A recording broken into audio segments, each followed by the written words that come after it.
What's up, hobby maniacs? Rob Barry here today with my special assistant Andre. He apparently wants all the pets. I have no idea what he's doing, nor has he ever done that before. But anyways, so we're here with part 2 of the new Demons special rules for Warhammer 40k out of the Curse of the Wolfen book. Really saucy set of rules. It's taking us 2 videos to get through this. You know, it's a lot of material. Thanks for hanging in there with me. You know, this video is about 30 minutes long, but I went over a lot of stuff and hopefully gave y'all a lot of ideas and a lot of you know, things to take away from the video about, oh, I didn't think about that, or oh, sweet, new combo, I got those models, you know, let me go and hit that up and, you know, throw those on the table and have some fun with them. This book, really exciting. Not exactly sure if we'll see some demon books in the second version of it, but that being said, you know, it's still an exciting time. There's still a lot of Space Wolf rules in here to cover. That'll probably be the next series of videos. I'm not sure it'll take 2 to cover it because it's really just some data slates and some formations and just kind of referring back to the actual Space Wolf book from 2014, I want to say 2014, summer of 2014.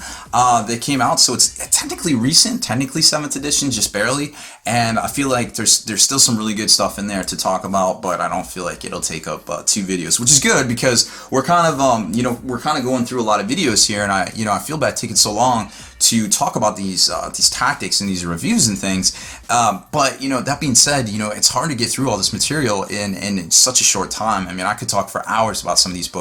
The new Horus Heresy book 6, I only did 2 videos on, and I really feel like I could have almost done 4 or 5, you know, just going over and cross-referencing things. You know, if that's your thing and you'd like to see more of that, please leave it in the comments. I would love to hear you know, folks looking for that. But you know, I'm going to try to go more middle of the road and kind of balance it out there with everybody and everything. So before we jump into the next section of the video, I would like to invite everybody to click on the link up there. It's Patreon. We're doing a really cool promotion right now where you can get free Deathwatch miniatures along with some of the new Cult Gene Stealer stuff as well. Just becoming a supporter on there to help, you know, everything we do here at the studio and Spiky Bits as well.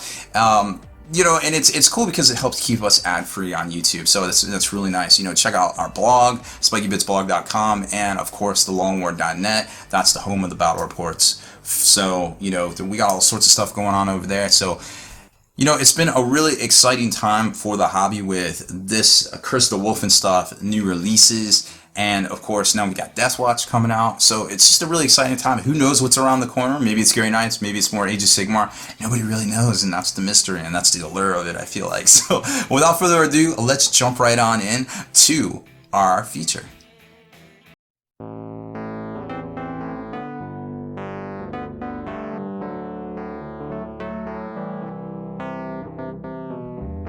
Coming in hot with our last part of our Curse of the Wolfen review on the Demon rules. Now, last week we hit up all the special, basically new Hellforge artifact war gear, the traits, and the psychic powers that the Demons got. And yes, don't tell the Space Wolf players, but this book is primarily about the Demons. I mean, Space Wolf's got some stuff in here too, and that's going to be the focus of the next video. But I feel like I could probably wrap that one up in about 1 video, whereas this one was 2. The first one was about 30 minutes. This one will probably, I'll try to keep it to about 30 minutes or so, because there's still a lot to talk about. There's still a lot of good combos, good stuff in here that works well with the main Demon Codex.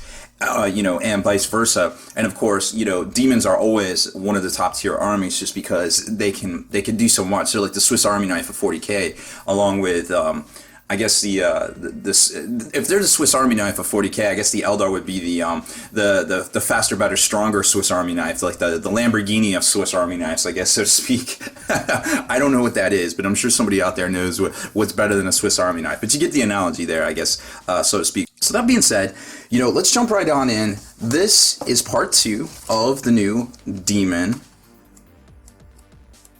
review for the Curse of the Wolfen. Now, first off, we're going to start right here with the Billy Badass Decurion. Now, a lot of folks, they're like, why do you call it Decurion? Oh, it's not Decurion, it's a whatever. I'm like, look, you know what I mean? It's whatever it's called first. The first one was a Decurion. It was with the Necrons. It's always going to be called a Decurion. You can hate on me. People hate on me for calling when the Night Titans came out. They're like, it's not a Titan. It's an Imperial Knight. I was like, no, it's a Night Titan. Like, I'm going to call it a Night Titan because that's what it is, Like, this is a Decurion. Now, it is an alternate detachment that you can take for the demons. Its technical name is the demonic incursion. But, that being said, in society and the way, the way things just work, you're always going to call something, whatever it is, the first one of, basically, so to speak. I could go into a million analogies, but that's not the focus of the video. That being said, let's jump right into this, because this is a very spicy demonic meatball here. First off, there really isn't anything bad in this, to be quite honest. Like, I feel really bad for the Orc players getting that new third Decurion and the new Orc supplement, the Ghazghkull one. Because, it's kind of like a double-edged sword. Like, Orcs have always played kind of a certain way, except for the non-biker thing, back in 5th edition. But I really feel like they kind of tried to bracket the Orc players into doing a certain thing. Like, their core was a very specific build, and I think it was like 800 points to field it. And then they even, their command was even kind of pricey in my opinion. And it was just like, I don't know why they're trying to bracket folks into doing that. And then I felt really bad. But then again, the benefits are still pretty good in the Orc Decurion. However, you do have to field a bunch of models. And, I'm sure a lot of folks out there had either played or been on the receiving end of playing against an Orc player with like a million billion models. The games drag on, and it's nothing against the Orc player. It's just the sheer physics of moving that many models around the table. But over to the Necron, or the Demon one. The Demon one is stacked. Like, there is so much good stuff in here, and even the stuff that it's kind of deceiving, and the stuff that doesn't seem as good is still pretty good at face value compared to what it was, if you just take it stock out of the Demon book itself. It's kind of like the Eldar Codex. Like, yeah, everybody hates on the Jetplex and hates on the Warp Spiders, but when you take those out and you say, hey, you have to play Eldar without those two units, there is still a lot of good units in there. All of the aspects are still very solid. The Banshees got better, the Scorps are better. The Fire Dragons are always pretty solid. They're still pretty solid. It's just, like that mentality. Sometimes you miss the nuggets, and that's why I really like doing these videos and taking the actual time to kind of drill down into it and kind of unlock it and get the understanding, get that almost that college level understanding of what's going on with these books. Because at the end of the day, these books, there's a lot of intricacies to these things, and then how they interact with the other books. It literally is almost like a college class called 40K, like, hey, 40K 101, and then we get the supplement, and that's 40K 201, Demon 201, and you want to play tournament level, that's that's Demons 301. You got to use this book and this formation here. So it's really, I try to approach it from that point, now, because we're getting so much more support, and I'm able to pour so much more time into these things instead of just kind of glossing over and scratching the surface. I really enjoy that, because getting that top level understanding is really paramount to a lot of things here. And I don't like, me personally as a player, I want to playtest the crap out of my armies, because when I step up to the table, I really want to be at that point where I am able to interact with confidence with my opponent.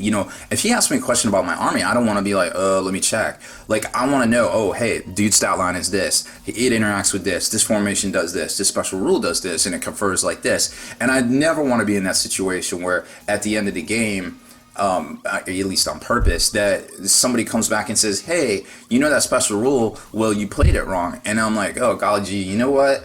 That is the exact way it was played in 4th edition. I am sorry. I don't want to be apologizing for making a mistake when I felt that was the truth. So that being said, a lot of times it's about playing with your opponents and not against them. It's that shared experience. Yeah, there has to be a winner and a loser, but at the end of the day, all of the games that I remember so well and so fondly are the ones that are always so close, and the coolest, most exciting interactions happen. So I have just wasted like 6 minutes talking about, there are at least 3 talking about all this stuff. Anyways, so let's jump right on into the formations that are part of the demonic incursion detachment for the new demons.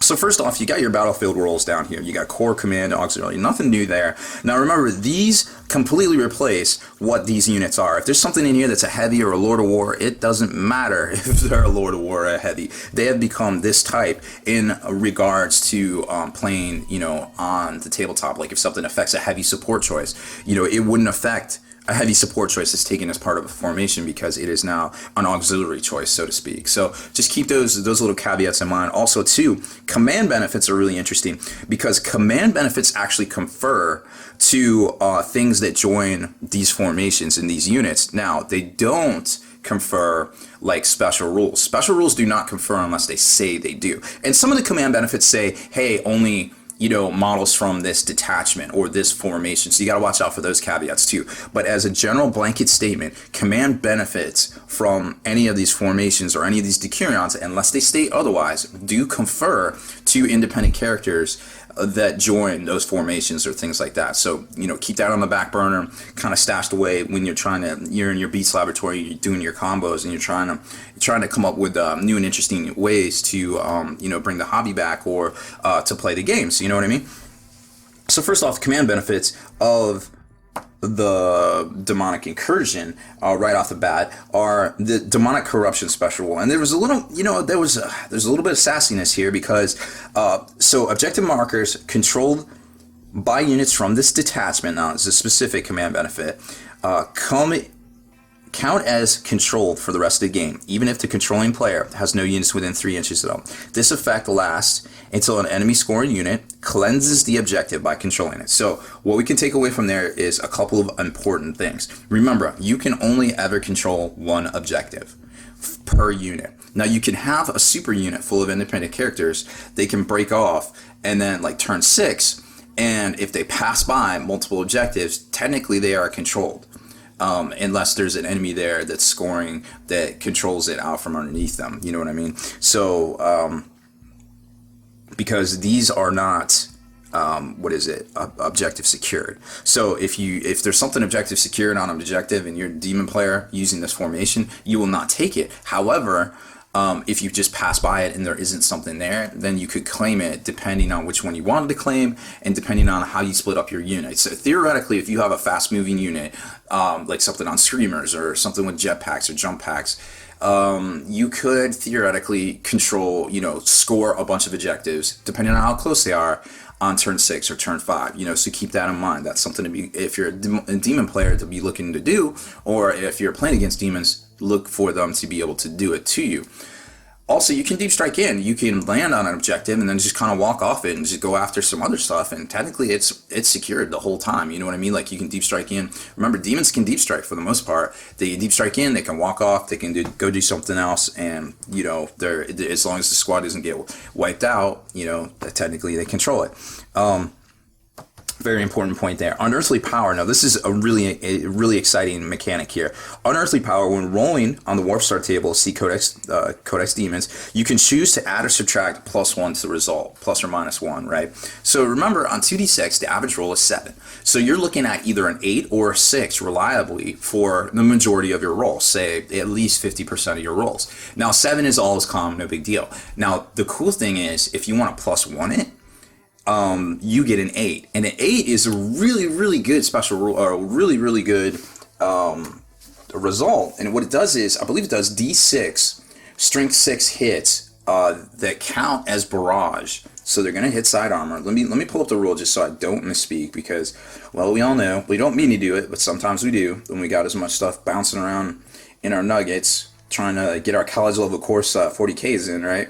Okay, so number 8 is the Dark Prince Thirst. Roll a d6 for each unengaged unit with 1 or more demons of Khorne or marks of Khorne in each unengaged enemy unit. So, it's not really going to totally affect some builds for demons, but it's definitely going to affect all of your opponent. On a 6, they take d6 strength 6 hits with rending and ignores cover. Vehicles are hit on the side armor. So it basically counts as barrage, but it doesn't say it. So keep that in mind. That's really big. You got something that's rending, ignores cover, hitting vehicles on the side armor. So all those Decurions, excuse me, all of those Gladiuses out there with all their free transports, all those drop pod armies, this has a potential over the course of getting 3 of these results through a game to really burn down those transports, you know, doing 3 hull points of damage to some of them, or just softening them up for, you know, a squad of even Nurglings to come over and assault them and take them out. That is a really big mechanic that can really swing the whole tide of battle the demon player's way if it's objectives. On a 6, the 6 isn't quite as good. It does D6 strength 4 AP 3 hits that are poison 4. And ignores cover. Vehicles are hit on their side armor. So if you got a bunch of really badass tough things in your opponent's army, you might consider bumping it down to a 6 and doing that. Or if you're taking Fate Weaver, remember Fate Weaver not only has his normal reroll, so you could choose to reroll one of those dice. I suggest if you get a 7, chances are you might have a 6 in there. Reroll the 1. Chances are you'll get a 4. That would get you up to a 10.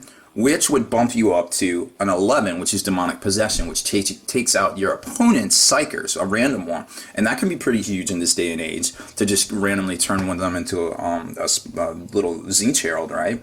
So, or Khorne or Nurgle or Slaanesh, whichever you choose. So there's some mechanics there, or you can just choose to reroll it all together with Fate Weaver's Warlord trait, if Fate Weaver is your Warlord, which Fate Weaver probably one of the top 5 units in the game right now. I want to say he's number 1, but that might be a little over the top, but he's definitely a solid powerhouse support unit that is very hard to kill these days, depending on how you do it. So 2 really good command benefits, and then of course, the Warp Unleashed, you can choose to reroll any demonic instability tests for units from this detachment.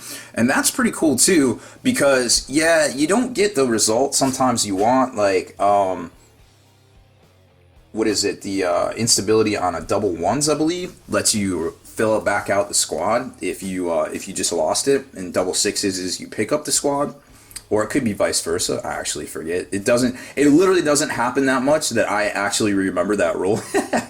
But you know, you always have an extra chance, and now that you get a reroll, hey, you might be able to get that really sweet reroll. And I would say it might happen in once per tournament that you reroll out of a bad roll, or you reroll something that's kind of mediocre and you're like, you know what, let me just, hey, if I get all these guys back, I'll hold this objective for the game, let me see if I get them all back, or something like that would just be crazy over the top. So then we get into each of the individual formations here, and all of them that have the page number are new in this book. The ones that do not are just kind of like a random offering to the 40k Fat Kid buffet to allow you to go to the Codex and take those units per normal and put them into the demonic incursion detachment here. So obviously this one doesn't. It's just a random demon lord, which is one of the Billy Badass demon princes here. Or if you want to sideboard in a Karnak off the side without having to take another HQ slot or anything like that, a demon flock, throw in some furies. Furies actually are not that bad these days. Very solid choice. Not so much on the models out there. You definitely have to do some converting or check some independent third-party folks out there. And that's pretty much it. Everything else in here is its dedicated formation. So now we've got another look at these guys that came out in a White Dwarf. I want to say it was over the summer. What's nice about this is they actually put in that they can take the rewards here, because back in the day they didn't. They put that in the White Dwarf and it kind of snuck out on people, and a lot of people forgot about it. So just remember that you can take your rewards. It is 100% legal, and they are included for demon, to be played in a demon codex. Scarbrand, of course, another new release late in the summer of last year. Now this is one of the more lesser known units in the demon book. This guy came out, he got a data sheet right about the same time. I forget exactly when he came out, but he was thrown in a White Dwarf, and a lot of people just kind of overlooked him. And even Games Workshop doesn't give him a lot of love, unfortunately, because they don't even know what size base he's supposed to be on. Like, check that out right there. They purposely did this picture because there is no base size for this guy. Like, he goes on top of the chariot normally, the Tzeentch chariot. There's no base. There's no base included in that kit. I checked because I was like, I wonder what size base he's on, and I opened up a kit that was on a shelf, just without seal, without any shrink wrap. I was like, there's no base in here. It's just the oval base. Like, what size base is this guy supposed to be on? I wonder what GW says, and I go and I look at their site, and there's no individual pictures of this guy. This is literally the only individual picture of this guy from Games Workshop, and they purposely obscured the fact that I don't think he's on a base right there, to be quite honest. I mean, every other picture in here, you can pretty much see the model's base or know that there's a base there, except for this guy. So that's really interesting too. Now, granted, I probably would think he's on a 50, 60 mil base-ish. I imagine some folks out there are going to try to use a normal size flamer base. I would suggest at least a 40 mil base for him. That I feel like if you put a flamer on a 40 mil base, people can't get so butthurt about it. But my heart of hearts almost says it's a 50 or 60 mil base, just judging by the size of the actual model and the fact that it would just kind of fall over. But what's really cool about this model is it's 50 points by itself. The Tzeentch Chariot is 100, okay? Now, some other things folks miss about this. This guy just moved. He's just infantry. He is not jet. He is not jump. He is not a chariot. You know what I mean? He is a ground pounder, which is really interesting because flamers are not ground pounders. The chariot is a chariot. You know what I mean? They move so much quicker and so much faster. Maybe he's just a fatty. Maybe he's just like, I'm just going to fat myself along. I'm Tzeentch, farting flames out his butt. I don't really know, but that's what the rules are. So it's really interesting to see that. Now, he's got some amazing shooting attacks. Strength 9, AP 2, heavy D3 Ward Flame. Now, Warflame is the key here because this combos with not only the Loki, but also if you take him in a formation that we're going to get to here shortly. And he also has a template. The template is Torrent. It's AP 5, Strength 3. There are ways to get this up to Strength 10, technically 11, can't go over 10. And on this up to Strength 7, depending on how you do it. And it's really interesting the combos you can pull off with this guy. However, he cannot move and shoot. That's the caveat for this guy. He has 50 points. He has tons of wounds. He has all sorts of great stat lines. Demon is Tzeentch. Lots of shenanigans can ensue with this guy if you can figure out how to make him move and shoot. So he can't even deep strike in and shoot. Think about that. It's a little frustrating. He is so good in every other aspect except for this one huge red X going against him. Now, if you can throw some psychic powers on him, make him relentless, just something out there would be amazing. But that being said, he can't move and shoot, and it's very sad. That's the sighest of sighs there. Then you got Be'lakor over here, the Data Slate. This is an interesting one because technically, this does not say he can be taken in a Chaos Space Marine army. So does that mean he can no longer be in Chaos Space Marines? I don't know. I don't have the answer for you. The Data Slate says he can. This particular data sheet says he can't. So the online version, yes. This version in print in this book technically doesn't allow for that. I don't know whether they're going to errata that with the whole Iron Priest thing, saying that you could field whatever version you wanted. But keep that in mind, Be'lakor players. Technically, he might not be allowed in Chaos Space Marine lists anymore, I feel like. Okay. Onto the formations, and this is really interesting. So the first up is the Murder Horde.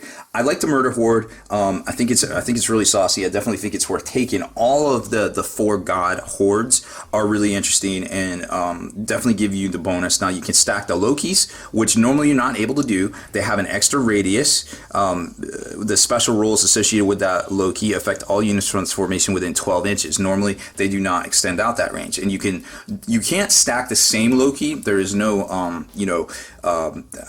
caveat for doing that, but if you have multiple Lokis, they will stack onto here.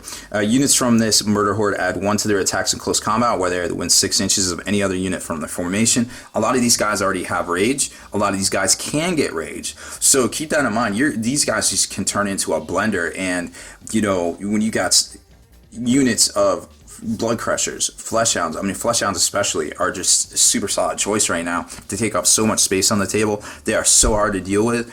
It just blows my mind sometimes how good the Chaos Demon Flesh Hound is. The Gore Thunder Battery is actually kind of cool. You're probably not going to see as much of it on a tabletop, but be aware it can shoot that Apocalypse Blast, a super big blast, if you take 3 of those guys as the battery. Now, it's a little pointy. I don't think it's worth doing, but in bigger games, you definitely could most positively see it if the Khorne player has 3 of those chariots. Warflame Host is probably one of my top 3 picks from this book for awesomeness. Now you can slide in that Exalted Flamer Tzeentch that we just talked about earlier. He becomes part of the formation. You can technically take 9 of them because he is his own unit. He is an independent character. He can join other squads. You can put him on, actually you can't put him on anything. He can't even get... Nope, he's just derping around by himself, just derping it up. But you can join him to other squads because he is an independent character. So that's really interesting to see. Then you also got squadrons of flamers and squadrons of pink horses each. And you only have to take 9. So technically you could take 2 squads of that and 7 of these exalted flamers if you wanted, or 2, 2, and 3. You know, just kind of do, well, that only adds up to 9, but it doesn't add up. But you get the idea there, right? So what's really cool about this, the low-key stack and extend out, just like we talked about with the murder pack. Remember, there's a low-key in here that adds +1 to the strength of any warfire. Not only that, the Storm of Demonic Fire, add 1 to the strength value of any flame weapons that use any Tzeentchian flame weapons, so the warplane stuff, or psychic powers from the Discipline of Change unleashed by units from the Warflame host. So, taking that into consideration with what I was just talking about with the Herald of Tzeentch right here, you can get his powers up to strength 10, strength 7. Even the horrors shooting their flicker fires can go up 2 points. Now, remember, there is a really saucy Nova psychic power in the back there. That can get a boost. You can get the bolted change up a boost. You can get all sorts of stuff, a boost to it, and quite possibly +2 strength. And right here too, you can take, so it's a pink horrors of Tzeentch, the flamers, and the exalted flamers. So depending on what these pink horrors roll, it could get, you know, pretty ridiculous, to be quite honest. And these are units that just normally just sit in the back and just kind of, you know, bounce around and just kind of laugh to themselves and fart Tzeentch fire out their butts and make new squads. But now they could actually be a shit house of power, shooting out crazy blasts and doing crazy novas of anything that gets in the backfield and actually able to defend themselves. You throw, and don't get me wrong, you throw a Grimoire on these guys, you get these guys, you know, a +2 to their invulnerable save. You throw the +4 invulnerable spell on them, you can get these guys down to a 1-up rerollable. And I realize that's not ITC, you know, doesn't say that's a thing, but the numbers are still good here on the rerolls regardless. That a squad of, you know, 20 pink horrors can actually go toe to toe in combat with a lot of units out there that don't have maybe a D-stomp. And actually tie them down for the majority of the game. So, you know, you get something in the backfield, get a little too close, it doesn't have hit and run. Tar pit time, you know what I mean? Then there's the Burning Skyhost formation, which is, you know, really similar to kind of the other one right there, where you get the Screamers or the Burning Chariots. And the Chariots are pretty good. They are relentless. The Heralds on top or the Exalted Heralds. Now look at the size of that guy. That's what I was saying. I'm not sure on this base size. Those guys can shoot and move. So 100-point chariot normally is the price of it, and you can summon those in too. Now that's one of the new Tzeentch spells as well, getting 100 points for freezies, and then they're good to go to shoot. You can't buff them because they're not part of this, but the Loki would still stack over to them. So, you know, you can definitely get some really cool synergistic things going on in the background. The Taliban was in a recent battle report over on the Long War, which was, you know, it was a really fun battle report to record and watch.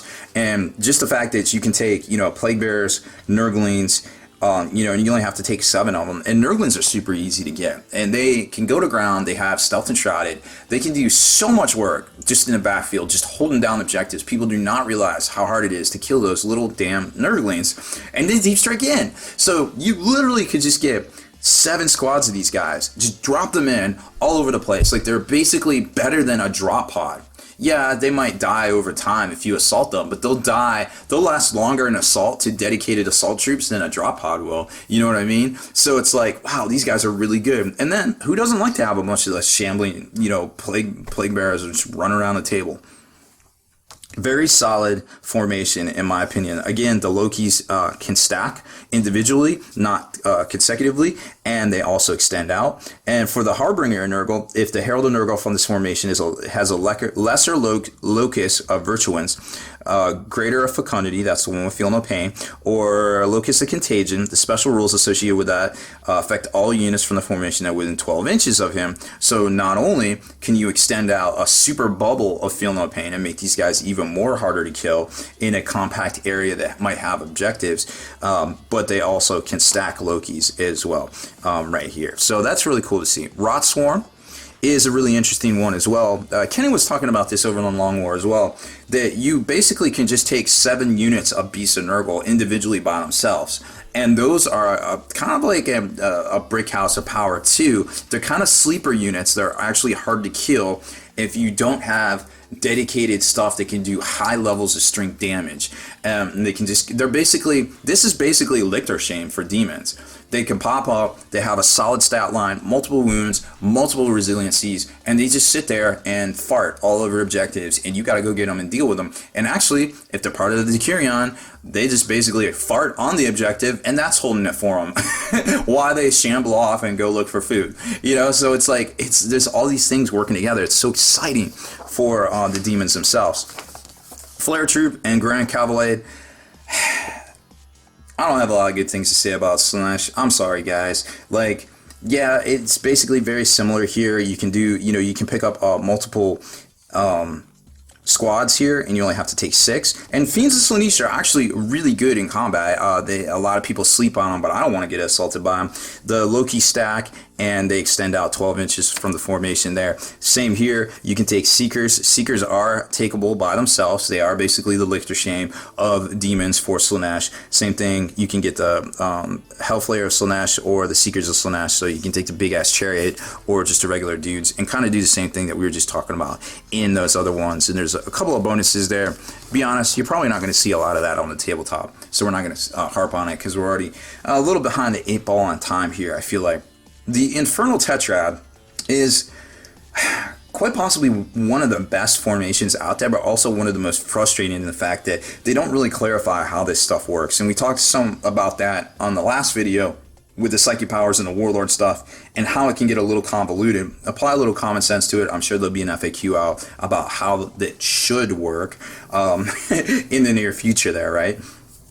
So, by itself, at face value, the Combined Might special rule really gets these guys in a good place here because you got +1 toughness, +1 strength, reroll the hits of 1 or no benefits if it's down to 1. So you get all of these. That puts it above that insta-death threshold to strength 10 if you have the 4 still on the table. +1 strength is always a boon for any big monstrous creature, I feel like.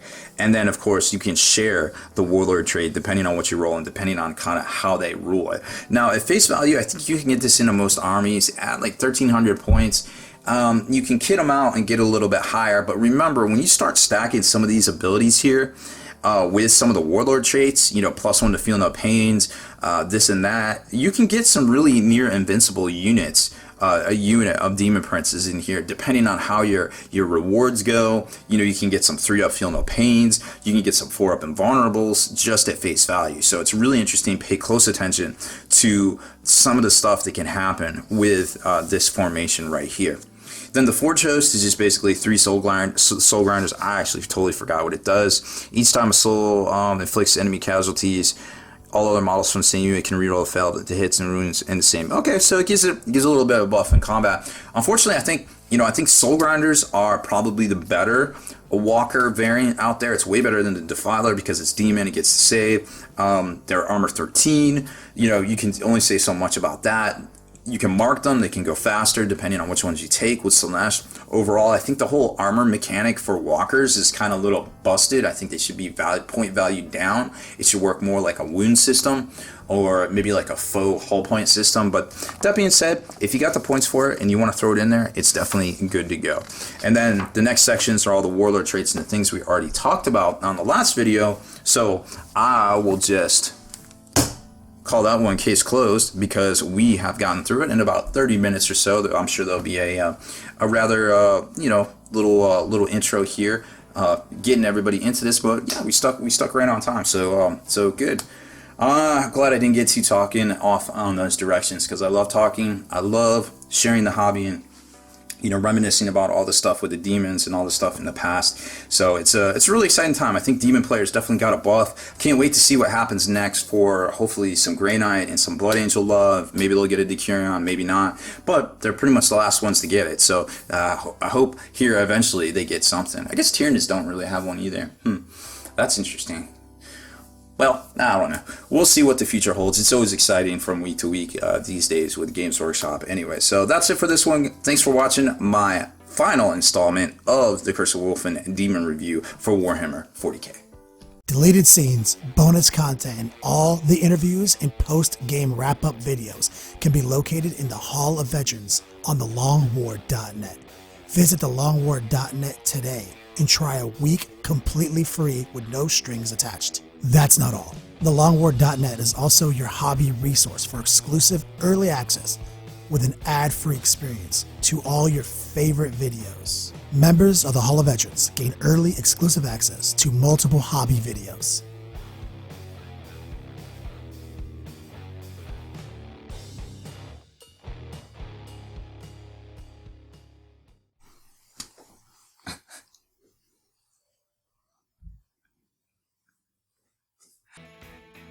Andre, you're such a scamp.